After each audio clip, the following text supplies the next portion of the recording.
فرزند زہرا یہ حالات برے ہیں۔ کاشانۂ بصیرت ویب سائٹ، واٹس ایپ اور یوٹیوب چینل پر مشتمل ایک ایسا مکمل پلیٹ فارم جس پر محروم بصارت کے لیے بالخصوص اور تمام افراد کے لیے بالعموم سینکڑوں کی تعداد میں مستند اسلامی کتب دستیاب ہیں۔ لہذا گزارش ہے کہ آپ اپنی ذمہ داری نبھاتے ہوئے کاشانۂ بصیرت کی ویب سائٹ کو وزٹ، واٹس ایپ چینل کو فالو اور یوٹیوب چینل کو سبسکرائب کرنے کے ساتھ ساتھ بیل آئیکن کو پریس کیجئے تاکہ آپ علم کے حصول کے ساتھ ساتھ مذہب اہل بیت کی اشاعت میں بھی اہم کردار ادا کرتے رہیں۔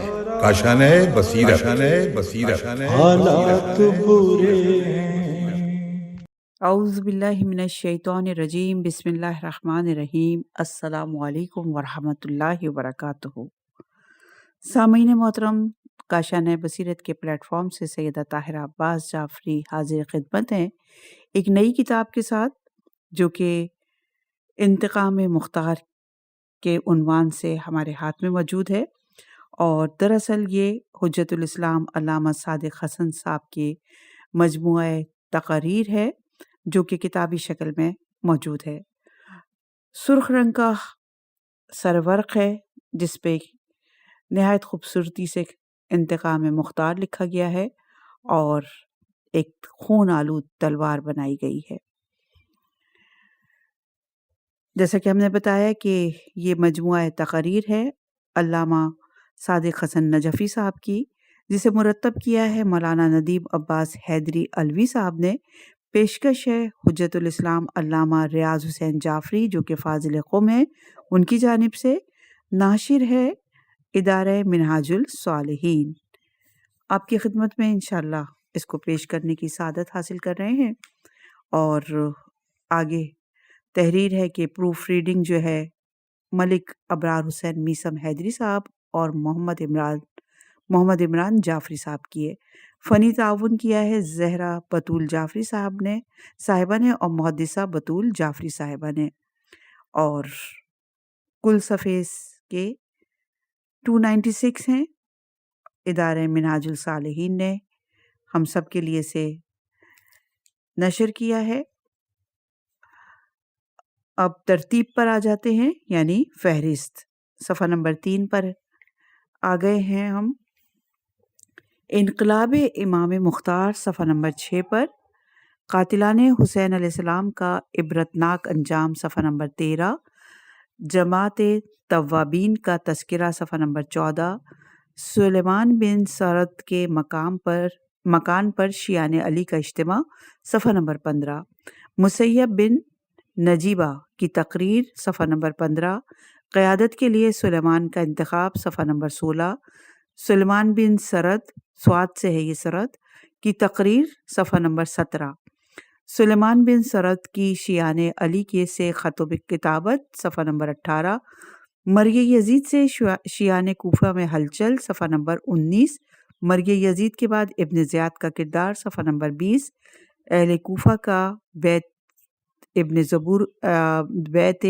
زبیر کرنا اور اس کا عبداللہ بن یزید کو گورنر کوفہ مقرر کرنا صفحہ نمبر 20، معاویہ بن یزید کی بیعت صفحہ نمبر 22، جماعت توابین کی روانگی صفحہ نمبر 22، جماعت توابین سے گورنر کوفہ کی ملاقات صفحہ نمبر 23، جماعت توابین کا کربلا میں ورود صفحہ نمبر 25، ظفر کلابی زے سے ہے زے فیرے، ظفر کلابی سے ملاقات صفحہ نمبر 26، ظفر کا مشورہ صفحہ نمبر 26، جماعت کا مقام العین الوردہ پر قیام صفحہ نمبر 27، سلیمان کی تقریر اور جنگی ہدایات صفحہ نمبر 27، مسیب کی پیش قدمی اور کامیابی صفحہ نمبر 28، جنگ عین الوردہ کا بیان صفحہ نمبر 29، مختار آل محمد کا قاتلان امام سے انتقام صفحہ نمبر 34، مختار کے حسب اور نسب کا مختصر تعارف صفحہ نمبر 34، مختار کی مدح اور قدح میں روایات کا اختلاف صفحہ نمبر 35، خروج مسلم کی کے وقت مختار کوفہ سے باہر تھے، صفحہ نمبر 36۔ مختار زندان ابی زیاد میں، صفحہ نمبر 37۔ مختار رہائی کے بعد حجاز میں، صفحہ نمبر 38۔ مختار دوبارہ زندان کوفہ میں، صفحہ نمبر 41۔ مختار کی قید سے رہائی، صفحہ نمبر 42۔ عبداللہ بن یزید کی بجائے عبداللہ بن متی کا تقرر، صفحہ نمبر 43۔ ابراہیم بن مالک اشتر کی شمولیت، صفحہ نمبر 43۔ عملی اقدام کا ہنگام، صفحہ نمبر 44۔ موصل میں مختار کے لشکر کا ابن زیاد کے لشکر سے مقابلہ اور کامیابی، صفحہ نمبر 47۔ کوفے کے بعض شرپسند عناصر کی شورش، صفحہ نمبر 49۔ تکمیل مقصد کا ہنگام آ گیا، صفحہ نمبر 50۔ قاتلان حسین کے گھروں کا ڈھایا جانا، صفحہ نمبر 50۔ سید الشہداء کی لاش مقدس پامال کرنے والوں کا قتل کرنا، صفحہ نمبر 50۔ عمرو بن الحجاج زبیدی کا قتل، صفحہ نمبر 51۔ خولی بن یزید اصباہی کا قتل، صفحہ نمبر 52۔ حکیم بن طفیل کا قتل، صفحہ نمبر 52۔ مالک بن نصر یا بصر جہنی اور اس کے 2 ساتھیوں کا قتل، صفحہ نمبر 53۔ شمر بن ذیل جوشن کا قتل، صفحہ نمبر 54۔ حرملہ بن کاہل اسدی کا قتل، صفحہ نمبر 55۔ سید الشہداء کا درس لوٹنے والے چند آدمیوں کا قتل، صفحہ نمبر 56۔ امام حسین علیہ السلام کے قاتلوں سے ایک جماعت کا قتل، 57۔ عمر بن سعد کا قتل، صفحہ نمبر 57۔ بجدل بن سلیم کلبی کا قتل، صفحہ نمبر 60۔ زید بن رقاد کا قتل، صفحہ نمبر 60۔ عمرو بن سبی کا قتل، صدائی یا سیدوی، صفحہ نمبر 60۔ قیس بن اشس بن قیس کا قتل، صفحہ نمبر 61۔ سنان بن انس نخعی کا قتل، صفحہ نمبر 62۔ مختار کا راہ فرار اختیار کرنے والوں کے مکانات کا مسمار کرنا، صفحہ نمبر 62۔ عبید اللہ بن زیاد، حسین بن نمیر اور شراحیل بن ذل الکلہ کا قتل، صفحہ نمبر 63۔ مختار کا ہنگام وفات، صفحہ نمبر 69۔ اب یہاں سے کچھ مجالس ہیں جو کہ 12 مجالس ہیں۔ مجلس نمبر اول، صفحہ نمبر 72۔ مجلس دوم، صفحہ نمبر 100۔ مجلس سوم، صفحہ نمبر 120۔ مجلس نمبر چہارم 139 پر۔ مجلس پنجم 159۔ مجلس ششم 175۔ مجلس ہفتم 192۔ مجلس ہشتم 207۔ مجلس ناہم 224۔ مجلس دہم 236۔ مجلس یزدہم یعنی 11ویں مجلس 251۔ مجلس دو ازدہم یعنی 12ویں مجلس 277۔ فہرست اپنے اختتام کو پہنچی، صفحہ نمبر 6 ہے اور یہاں پر انقلاب امیر مختار ہے عنوان، جو کہ جس پہ قلم سرائی کی ہے ریاض حسین جعفری، جو کہ فاضل قم ہیں اور سربراہ ہیں ادارہ منہاج الصالحین لاہور کے۔ آپ کہتے ہیں کہ انقلاب امیر مختار کے بارے میں کہ کسی کام کی اہمیت اور عظمت کا اندازہ اس کی غرض اور غایت کی بلندیوں اور اس کی افادیت کی وسعتوں سے لگایا جا سکتا ہے۔ جو کام جس قدر بلند اور پاکیزہ مقاصد لیے ہوئے ہوگا اور اس کی افادیت میں جس قدر وسعت پنہاں ہوگی، اسی قدر وہ کارنامہ عظیم متصور ہوگا۔ دنیا کی تاریخ میں ہزاروں کارہائے انجام پذیر ہوئے، تاریخ نے ہزاروں واقعات اور کارناموں کو اپنے سینے پر نقش آفرین بنا کر محفوظ کر لیا، لیکن یہ تسلیم کرنا پڑے گا کہ واقعہ کربلا اپنی غرض اور غایت کی بلندی اور افادیت کی ہمگیر وسعتوں کے اعتبار سے اس خانہ ہست اور بود میں عدیم النظیر نظر آتا ہے۔ اس واقعے نے ہمیشہ ہر دور میں مفکرین عالم کو اپنی اہمیت اور عظمت کا اقرار کرنے پر مجبور کیا ہے، اور دنیا کے اکابرین اور مفکرین نے بلا تفریق مذہب و ملت اس شہید عالم انسانیت کی خدمت میں عقیدت اور ارادت کے قیمتی پھول نچھاور کیے ہیں۔ اس سانحہ عظمیٰ کو کسی قسم کی جغرافیائی اور نسلی حدود میں مقید نہیں کیا جا سکتا، اور نہ ہی امام علیہ السلام کی ذات کو صرف امت مسلمہ یا محمد و آل محمد سے محبت رکھنے والوں کے لیے مخصوص کیا جا سکتا ہے۔ حسین علیہ السلام عالمگیر ہستی ہیں۔ حسین علیہ السلام سب کے ہیں، وہ سب کے واسطے ہیں ایک نمونہ کامل۔ زمین کہیں کی بھی ہو اس پہ آسماں ہیں حسین۔ امام حسین علیہ السلام اور آپ کے وفاشار ساتھیوں کا صبر اور استقامت اور ایثار و قربانی کا درس شعور کی بلندیوں کا خواستگار ہے۔ کربلا ایک جنگی واقعے کا نام نہیں، اس کا پس منظر بہت واضح اور روشن ہے۔ عرب کی سرزمین پر اسلام کا پر امن اور عزت اور آبرو کا پیغام لے کر نبی آخرالزماں صلی اللہ علیہ وآلہ وسلم تشریف لائے۔ تاریخ گواہ ہے کہ کس طرح رحمت العالمین صلی اللہ علیہ وآلہ وسلم جو عالم انسانیت کے لیے امن کا پیغام لے کر آئے تھے، بت پرست گروہ نے ان کی کس طرح مخالفت کی۔ اگرچہ حضور سرور کونین صلی اللہ علیہ وآلہ وسلم کی بعثت کا مقصد امن عالم کا قیام تھا، اسی لیے تو قرآن میں ارشاد ہوا وَمَا أَرْسَلْنَاكَ إِلَّا رَحْمَةً لِّلْعَالَمِينَ۔ شعیب ابی طالب، ہجرت مدینہ، میثاق مدینہ اور صلح حدیبیہ امن عالم کی خاطر ایثار و عمل کی لازوال اور لافانی مثالیں ہیں۔ خطبہ حجت الوداع اسلام کا دستور امن ہے۔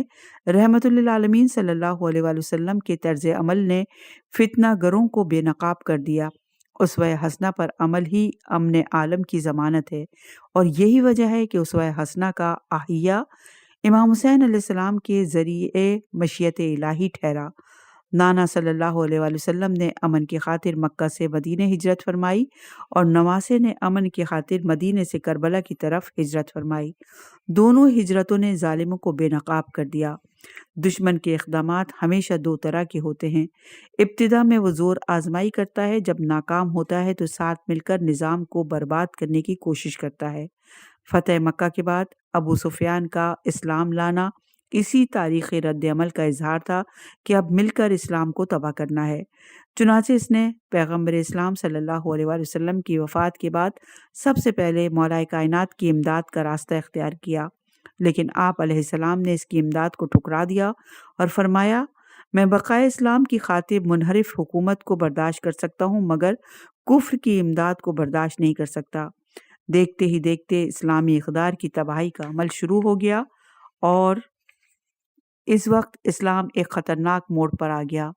سرور دو عالم صلی اللہ علیہ وآلہ وسلم کی 23 سالہ ریاضت و محنت ضائع ہونے کا خدشہ پیدا ہو گیا۔ جہاں مملکت میں شراب کو حرام قرار دیا گیا تھا، وہاں تخت خلافت میں شراب آ گئی۔ جہاں نامحرم پر نگاہ کرنا جرم تھا، وہاں سوتیلی ماؤں سے زنا کا رواج ہو گیا۔ جہاں علم معیار فضیلت تھا، وہاں علماء کی توہین شعار بن گئی۔ نبوت اور رسالت کو بنی ہاشم کا کھیل اور اسلام کو بے بنیاد نظریہ قرار دیے جانے لگا، اور پورا اسلامی معاشرہ یکسر تبدیل ہو گیا۔ یوں اسلام کو فنا کے راستے پر لیے جایا جا رہا تھا۔ ایسے حالات میں ضرورت تھی کہ کوئی مجاہد اٹھے اور پائے ہوس سے طاقت رفتار کھینچ لے، تو آئے میدان عمل میں فرزند رسول ثقلین جناب امام حسین علیہ السلام۔ آپ علیہ السلام نے ہر مصیبت کو برداشت کرنے کا عزم کر کے اس سیلاب کے سامنے بند باندھ دیا، اور نواسہ رسول صلی اللہ علیہ وآلہ وسلم دل بند علی اور بطول بقائے دین کے لیے اپنے اعزاء اور احباب اور یار و انصار کے ساتھ کربلا کے لخ دخ صحرا میں شہید ہو گئے۔ امام حسین علیہ السلام کے اقدام کی صورتحال یہ تھی کہ آپ علیہ السلام نے مشیت الہی کے مطابق وقت، موقع اور مقام منتخب کیا تھا جہاں جان کی قربانی بربادی نہیں تھی، بلکہ ایک عظیم تر اور وسیع تر حیات کا پیش خیمہ تھا۔ آپ علیہ السلام جانتے تھے کہ اس قربانی کے نتیجے میں ظلم کے حوصلے پست ہوں گے، مظلوم کو بولنے کا موقع ملے گا، ترمیم شریعت کا راستہ بند ہو جائے گا۔ جناب حسین علیہ السلام کا سارا جہاد اس مقصد کے لیے تھا کہ دین الہی باقی رہ جائے۔ رسالت کا وقار زندہ رہے، اسلام کی آبرو ضائع نہ ہونے پائے، چاہے اس راہ میں میری لاش پامال ہو جائے اور میرا بھرا گھر اجڑ جائے۔ اسی لیے مکہ سے خروج کرتے وقت آپ علیہ السلام نے ارشاد فرمایا تھا، میں اپنے نانا کے دین کی اصلاح کے لیے نکلا ہوں۔ اور پھر کربلا کے لق و دق صحرا میں یہ آواز بھی گونجی، اگر دین محمد میرے خون کے بغیر زندہ نہیں رہ سکتا تو اے تلواروں آؤ مجھ پر ٹوٹ پڑو۔ جناب امام حسین علیہ السلام نے نانا کے دین کی بقا کے لیے مصائب کا راستہ اختیار کیا اور بار بار اپنے قتل کی پیش گوئی کی کہ مجھے دین محمد کو مستحکم بنانا ہے اور اس راہ میں مجھے تلواروں کو اپنا گلا بھی پیش کرنا ہے۔ اس مشن کے لیے جناب امام حسین علیہ السلام نے بڑی سے بڑی قربانی دے دی، لیکن اپنے نظریات سے ایک قدم پیچھے نہ ہٹے۔ معرکہ کربلا میں کیسی کیسی جگر پاش منزلیں دیکھنے میں آئیں۔ یزیدی مظالم کی انتہا شہادت حسین پر منتہا نہ ہوئی، بلکہ مخدرات عصمت و طہارت کو رسن بستہ قید کر کے کوفہ اور شام کے بازاروں اور درباروں میں بے مقنع چادر پھرایا گیا، اور خانوادہ رسول کو حکومت وقت نے ایک باغی گروہ سے تعبیر کیا۔ دشمنان آل رسول کے پروپیگنڈے کا بھانڈا تو سید سجاد اور عالمہ غیر معلمہ شریکت الحسین مسافرہ شام بی بی زینب کے خطبات نے پھوڑ دیا۔ جب پھوپھی اور بھتیجے کے خطبے دربار یزید اور دربار زیاد میں حق کی آواز بن کر گونجے اور انہوں نے اپنے نسب سے عوام الناس کو آگاہ کیا، لوگوں پر سکتہ طاری ہو گیا کہ خاندان رسالت کہاں اور کوفہ اور شام کے دربار و بازار کہاں۔ ہائے خاندان عصمت و طہارت پر یہ وقت بھی آ پہنچا کہ لوگ سر پیٹ کے رہ گئے۔ تاریخ نے اپنے سینے پر اس گھڑی کے نقش بھی ثبت کر لیے کہ جب جناب امام سجاد علیہ السلام نے دربار یزید میں بتایا کہ یزید ہم کون ہیں اور تو کون ہے، دربار یزید میں سناٹا چھا گیا۔ پورا دربار سوگواری کا منظر پیش کر رہا تھا۔ آہوں اور سسکیوں نے پورے ماحول کو سوگوار کر دیا تو یزید نے نہایت چالاکی سے کام لیتے ہوئے مؤذن کو حکم دیا کہ گلدستہ اذان میں جا کر اذان دے۔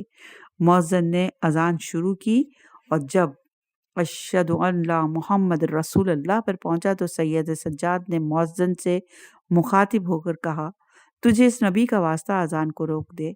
امام نے یزید کو مخاطب کرتے ہوئے فرمایا، اے یزید، تو نے ہمارے مردوں کو ذبح کروایا، ہماری مستورات کو مقید کر کے گلی گلی اور کوچہ کوچہ پھرایا، ہمارے شہیدوں کے لاشوں کو پامال کرایا، ہماری عصمت ماپ اور طاہرہ عورتوں کو بے پردہ کیا، ہم پر پانی بند کروایا، ہمارے خیام کو نظر آتش کرایا اور ہمارے شہیدوں کے مقدس سروں کو نیزوں پر چڑھایا، اور ہماری عورتوں اور معصوم بچوں کو رسن بستہ کر کے شہر بشہر اور صحرا بصحرا پھرایا گیا۔ ان سب مظالم کے باوجود آج بھی تیرے دربار میں میرے نانا کا نام اذان میں گونج رہا ہے۔ تو اپنے نانا اور دادا کا نام تو داخل نہیں کروا سکا، اس کا مطلب یہ ہے کہ ہم کامیاب ہوئے اور تو نامراد اور ناکام ٹھہرا۔ اس خطبے سے دربار یزید میں ہلچل مچ گئی، صدائے حسینی صحرائے عرب میں گونجنے لگی، عربوں کا ضمیر جاگنے لگا۔ لوگ یہ سوچنے پر مجبور ہو گئے کہ حکومت جسے ایک باغی گروہ کہہ رہی تھی وہ تو خانوادہ رسول ہے۔ آل رسول کا مذاق اڑایا گیا۔ حرم رسول کی وہ بیبیاں جو عصمت و طہارت کی پاکیزہ آنگن سے کبھی باہر نہ آئی تھیں، جن کے سروں سے اگر چادر سرک جاتی تو آفتاب بادلوں کی اوٹ میں چلا جاتا، آج انہیں بے پردہ اسیر کر کے شہر بشہر پھیرایا گیا۔ ہائے اے زمانہ، تو نے خاندان رسالت کے ساتھ کیا کیا، کیا ظلم روا نہ رکھا۔ کربلا کا واقعہ امام حسین علیہ السلام کی طرف سے حفاظت اسلام کا انتظام تھا تو یزید کی طرف سے شکست کفر کا انتقام۔ جناب حسین علیہ السلام نے دین کی بقا ممکن بنا دی، اس طرح کہ اگر یزید کا کفر باقی رہ جاتا تو انتقام کامیاب ہو جاتا، مگر شہادت حسین علیہ السلام نے اسلام کو بچا لیا اور دین محمدی کامیاب ہو گیا۔ واقعہ کربلا کے بعد کئی تحریکوں نے جنم لیا۔ یزیدی حکومت کے مظالم اور قاتلان حسین سے انتقام لینے کے لیے لوگ منظم ہونے لگے۔ سینکڑوں محبان آل محمد اسیر کر لیے گئے، بہت سوں کی گردن اڑا دی گئی اور کئی بے گناہوں کو پابند سلاسل کر دیا گیا۔ کوئی ظلم کے خلاف آواز نہ اٹھائے، کوئی کسی مظلوم کی داد رسی نہ کرے، کوئی واقع کربلا کو حق والوں کی جنگ نہ سمجھے، کوئی خاندان رسالت کے بچے کچے گھرانے کی امداد کو نہ آئے، اور حکومت کے انتظامی ہتھ کنڈوں کی وجہ سے بڑے بڑے سردار اپنے آقا اور مولا کی مدد کو نہ پہنچے۔ ان میں ایک محب آل محمد مختار تھا جو اس وقت پابند سلاسل تھا، جسے خون حسین علیہ السلام کا انتقام لینے کے لیے قدرت نے مقرر فرما رکھا تھا۔ قدرت نے پہلے سے انتظام کیا تھا۔ مولائے کائنات نے بہت پہلے اس امر کی پیش گوئی کر دی تھی کہ جب ابو عبیدہ ثقفی کی گود میں ایک چھوٹا سا بچہ تھا، مولا نے آواز دی، اس بچے کو ادھر لاؤ۔ بلا کر زانو پر بٹھایا، فرمایا یہ ہے جو میرے بیٹے کا انتقام لے گا، بڑا سمجھدار ہے، بڑا ہوشیار ہے۔ فرمایا یہ بے حد ذہین ہے، اور شفقت سے اس بچے کے سر پر ہاتھ رکھا۔ ذہانت منزل ارتقاء کو پہنچی، بچپن کی حدودوں سے نکل کر یہ بچہ جوانی کی حدود میں داخل ہوا۔ آل محمد صلی اللہ علیہ وآلہ وسلم کی محبت میں 8 بار قید ہوا اور 8 بار رہا ہوا۔ ہر بار جلاد گردن پر تلوار رکھتا تھا، اور ہر بار مختار یہی کہتے تھے تم مجھے قتل نہ کر سکو گے جب تک کہ 3,83,000 قاتلان حسین کو میں قتل نہ کر لوں گا، کیونکہ مختار کو جناب علی کے قول پر یقین تھا۔ مختار کو یہ پورا یقین تھا کہ اگر مارا بھی گیا تو قدرت پھر جلائے بخشے گی، مجھے زندہ کرے گی، اس لیے جناب علی علیہ السلام کے قول کو پورا ہونا تھا۔ اور پھر یا سارت الحسین کا نعرہ بلند ہوا، اور 1,18,000 کا لشکر امیر مختار کی قیادت میں دارالامارہ کی طرف بڑھا، اور پھر دارالامارہ پر امیر مختار کا قبضہ ہو گیا۔ آپ نے قاتلان حسین کی ایک فہرست تیار کروائی، جنہوں نے لاش حسین علیہ السلام کو پامال کیا تھا، جنہوں نے بیویوں کی چادریں چھینی تھی، جنہوں نے علی اکبر کے سینے میں برچی اتاری تھی، جس نے عباس کے بازوؤں کو قطع کیا تھا، جس نے علی اصغر پر 100 شعبہ تیر چلایا تھا، جس نے سکینہ کے تماچے مارے تھے، بالیاں چھینی تھیں۔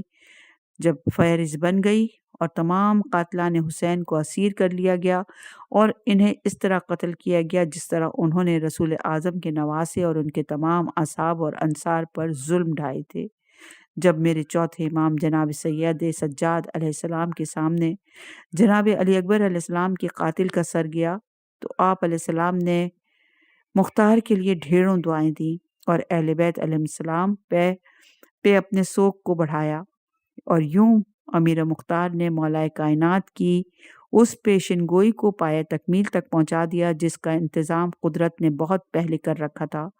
ہم نے انتقام امیر مختار پر ایک مفصل کتاب مشہور خطیب علامہ سید صادق حسن نجفی کی مجالس مرتب کروائی ہیں۔ آپ نے بڑی محنت سے مجالس پڑھی اور تاریخ مختار سے لوگوں کو آگاہ کیا۔ ابتدا میں علامہ محمد حسین نجفی قبلہ کا ایک مضمون لگایا جو ہمارے سامعین کرام کی معلومات کے لیے بہت مفید ثابت ہوگا۔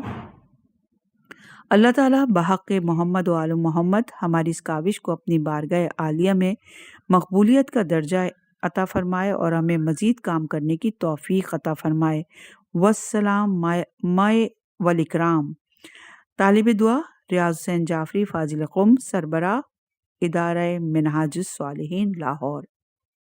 صفحہ نمبر 13 پر ہیں ہم، اور یہاں پر عنوان ہے قاتلان حسین کا عبرتناک انجام، جو کہ تحریر کیا ہے علامہ محمد حسین نجفی صاحب نے، فاضل نجف ہیں یہ، اور جس کا تذکرہ ریاض حسین جعفری صاحب نے بھی کیا کہ ابتدا میں انہوں نے یہ مضمون لگایا ہے۔ ابتدا کرتے ہیں۔ تاریخ کے اوراق شاہد ہیں کہ شہادت امام علیہ السلام کے ساتھ ہی عالم اسلامی میں انقلاب کے آثار نمودار ہونے شروع ہو گئے تھے، کیونکہ کسی بھی انقلاب کے لیے 2 چیزوں کا ہونا ضروری ہے، ایک قوت احساس اور دوسرا جرأت اظہار، اور یہ دونوں چیزیں شہادت حسین علیہ السلام کے ساتھ ہی مسلمانوں میں پیدا ہو گئی تھیں، اور اگر اس کی تصویر ہنوز دھندلی تھی تو کوفہ اور شام کے بازاروں اور درباروں میں جناب زینب ام کلثوم اور فرزند امام مظلوم علیہ السلام کے فقید المثال خطبوں نے اس میں رنگ بھر دیا تھا۔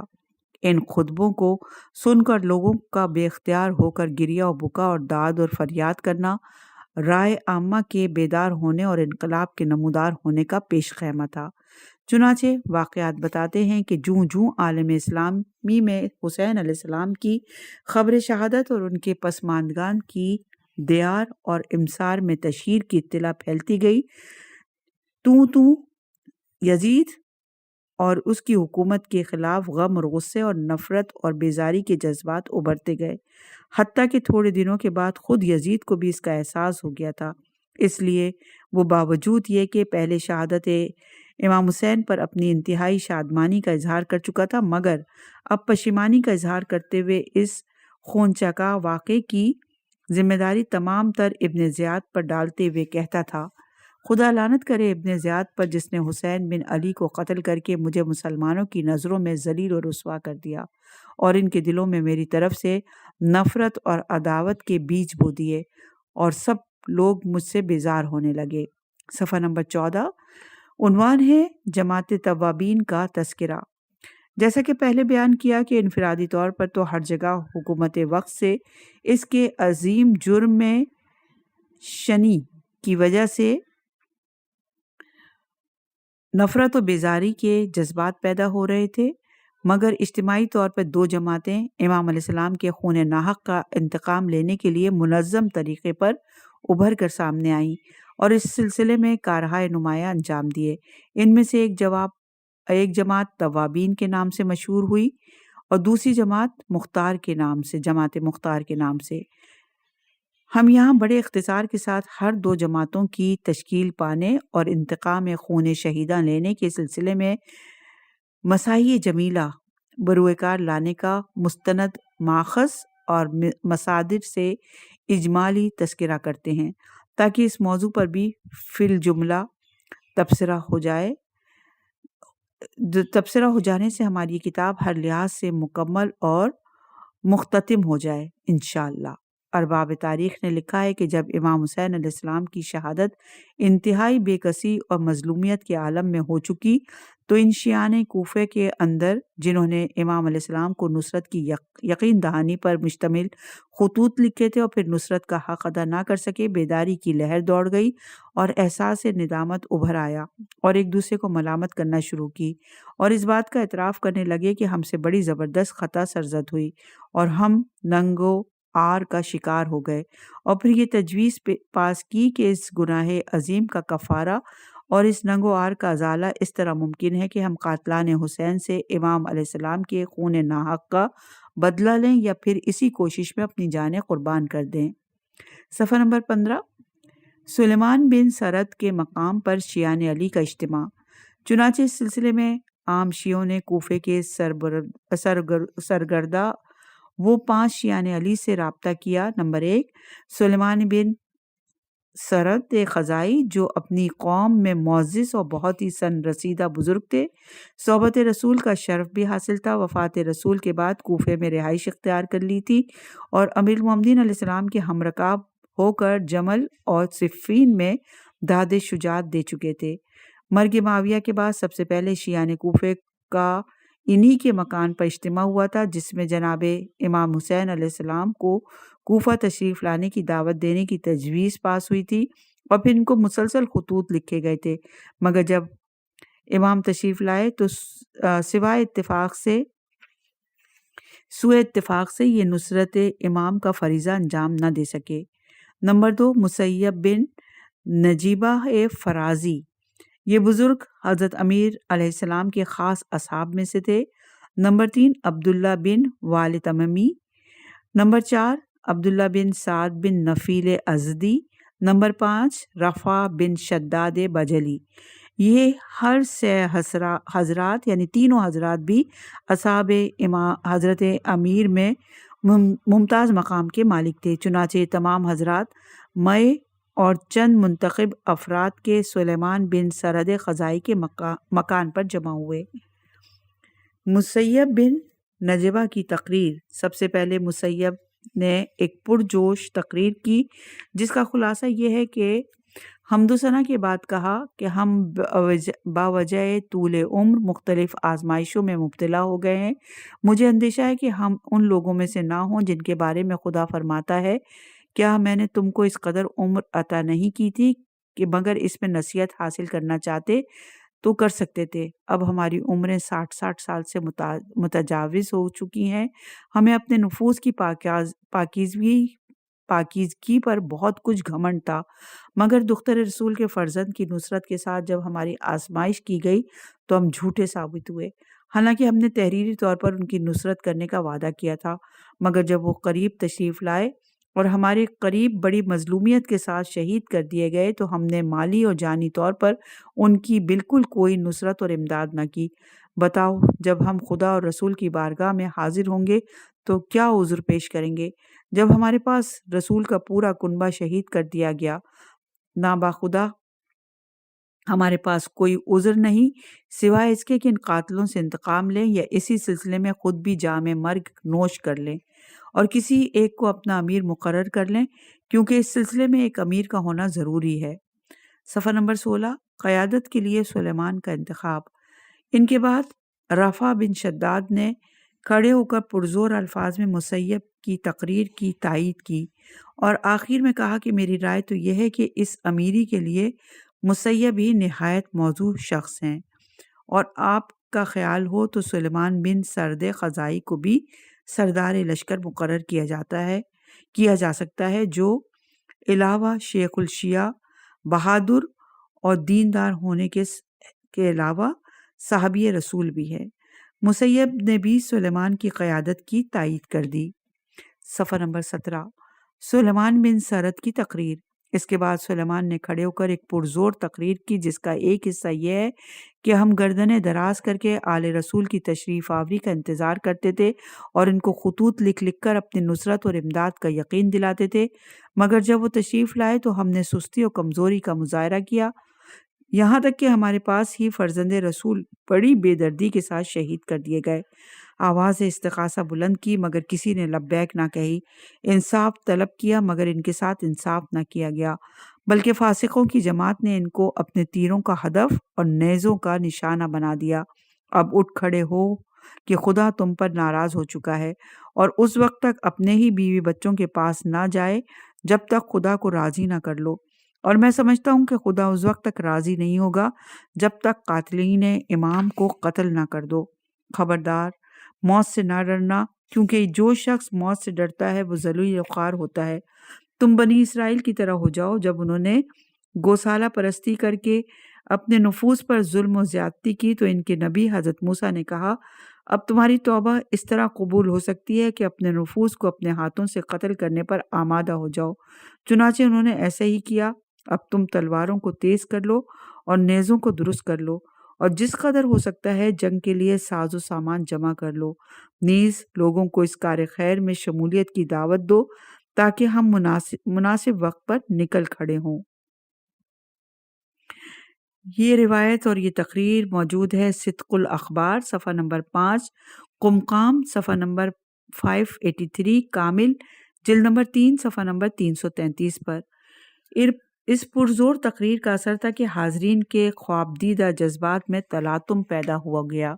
خالد بن سعد بن نفیل نے کھڑے ہو کر کہا، خدا کی قسم، اگر مجھے معلوم ہو جاتا کہ پروردگار میرے گناہ سے صرف اس صورت میں درگزر فرمائے گا اور راضی ہوگا کہ میں اپنے آپ کو قتل کر دوں تو یقیناً میں ایسا کر گزرتا۔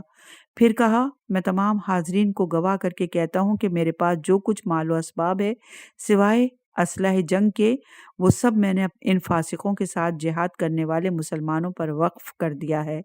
کئی اور افراد نے بھی ایسے ہی پاکیزہ خیالات کا اظہار کیا۔ سلیمان بن سرد نے عبداللہ بن وال کو خزانچی مقرر کرتے ہوئے کہا کہ جو صاحب اس کار خیر میں حصہ لینا چاہتے ہوں وہ سب ان کے پاس جمع کرا دیں۔ یہ روایت بھی صدق الاخبار صفحہ نمبر 5، قمقام صفحہ نمبر 583، کامل جلد نمبر 3 صفحہ نمبر 333 پر موجود ہے۔ صفحہ نمبر 18، سلیمان بن سرد کی شیعان علی سے خط و کتابت۔ عنوان یہ ہے، اس کے بعد سلیمان نے دوسرے علاقوں کی فضا کو ہموار کرنے کے لیے مختلف اطراف اور جوانب میں اسی مطلب پر مشتمل قاصدوں کے ذریعے خطوط بھیجے۔ چنانچہ مدائن میں سعد بن حذیفہ بن الیمان اور دوسرے شیعان مدائن کے نام عبداللہ بن مالک تائی کے ہاتھ ایک خط روانہ کیا جس میں شیعان کوفہ کے ان عزائم کی اطلاع دینے کے ساتھ ساتھ ان کو بھی دعوت دی اور وہ اس کار خیر میں ان کی مساعات کریں۔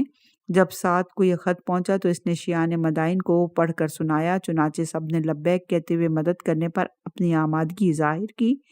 سعد نے جواب میں سلیمان بن سرد کو وعدہ نصرت پر مشتمل جواب بھیج دیا۔ اسی طرح سلیمان نے دوسرا خط مثنیٰ بن مخرمہ عبدی کو ذبیان بن عمارہ تمیمی کے ہاتھ بصرہ روانہ کیا۔ مثنیٰ نے جواب میں سلیمان کو لکھا، میں نے آپ کا مکتوب پڑھا اور آپ کے دوسرے دینی بھائیوں کو بھی پڑھایا، سب نے آپ کی تجویز کی تائید کرتے ہوئے نصرت پر آمادگی ظاہر کی ہے، ہم مقررہ وقت پر حاضر ہو جائیں گے انشاءاللہ۔ اپنے کلام کو یہیں روکتے ہیں، انشاءاللہ کہ اگلی ریکارڈنگ میں اس کو مزید آگے بڑھائیں۔